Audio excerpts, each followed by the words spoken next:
ગુજરાત સમાચારના તંત્રી અને માલિકો પૈકીના એક બાહુબલીભાઈ શાહની અત્યારે જ ધરપકડ ઈડી દ્વારા કરવામાં આવી છે। તાજેતરમાં જ ઈડીએ દરોડો પાડ્યો, ઇન્કમટેક્સે ઇન્ક્વાયરી કરી અને કઈ જૂના બધા પ્રકરણો ખોલ્યા છે। બધા જ મીડિયાના મિત્રો અને બધા જ વાણી સ્વાતંત્ર્યમાં માનનારા માણસો એવું કહેશે કે આ વાણી સ્વાતંત્ર્ય પર તરાપ મારવાની કોશિશ છે। એ તો છે જ, આ દેશના બંધારણ ઉપર એક પ્રકારનો હુમલો છે, વાણી સ્વાતંત્ર્ય પર હુમલો છે, વ્યક્તિ સ્વાતંત્ર્ય પર હુમલો છે।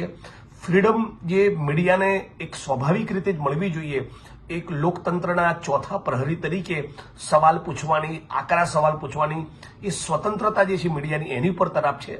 પણ એનાથી વિશેષ હું કહેવા માંગુ છું કે ગુજરાત સમાચાર એ છેલ્લા 25 વર્ષથી એ નરેન્દ્ર મોદી, અમિત શાહ, આરએસએસ અને બીજેપીને સહેજ પણ ગાંઠ્યું નથી।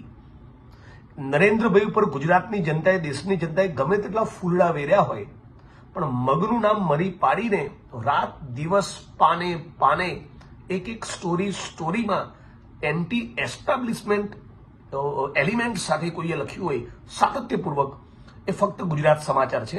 એટલે હું એવું માનું છું કે આ અભિવ્યક્તિની સ્વાતંત્ર્ય અને પ્રેસની સ્વાતંત્ર્ય ઉપર તો હુમલો છે જ, પણ 25 વર્ષથી ગુજરાત સમાચારે ગચગચાઈને જે બેટિંગ કરી છે ને, આ ચોરોની સામે એની દાજ કાઢી છે।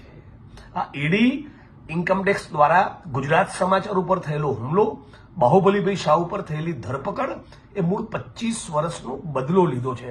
એ ખુન્નસથી કરવામાં આવેલું કૃત્ય છે અને એટલે ગુજરાત સમાચારના એક વાચક તરીકે અને પછી ગુજરાત સમાચાર ના વાચકની તરીકે, ગુજરાતના નાગરિક તરીકે હું આ ઘટનાના સખત શબ્દોમાં વખોડું છું અને સમગ્ર ગુજરાતના અને દેશના મીડિયા જગતને પણ અપીલ કરું છું, ગુજરાતના દેશના તમામ એક્ટિવિસ્ટો, કર્મશીલો, રાજનીતિના માણસો, અમારા પક્ષના માણસો, બધા જ લોકોને અપીલ કરું છું કે આ સમય છે કે જ્યારે ઈડી સીબીઆઈનો મિસયુઝ જે થઈ રહ્યો છે એની સામે બોલવાનો, ગુજરાત સમાચારની પડખે ઉભા રહેવાનો।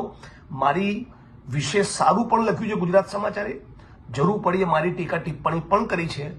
એ જ પત્રકારત્વનું કામ છે। પત્રકારત્વનું કામ એ નેતાઓની ચાપલુસી કરવાનું નથી જ, એમને તીખા સવાલો પૂછવાનું છે, આકરા સવાલો પૂછવાનું છે, એમની એકાઉન્ટેબિલિટી, જવાબદારી ફિક્સ કરવાનું છે।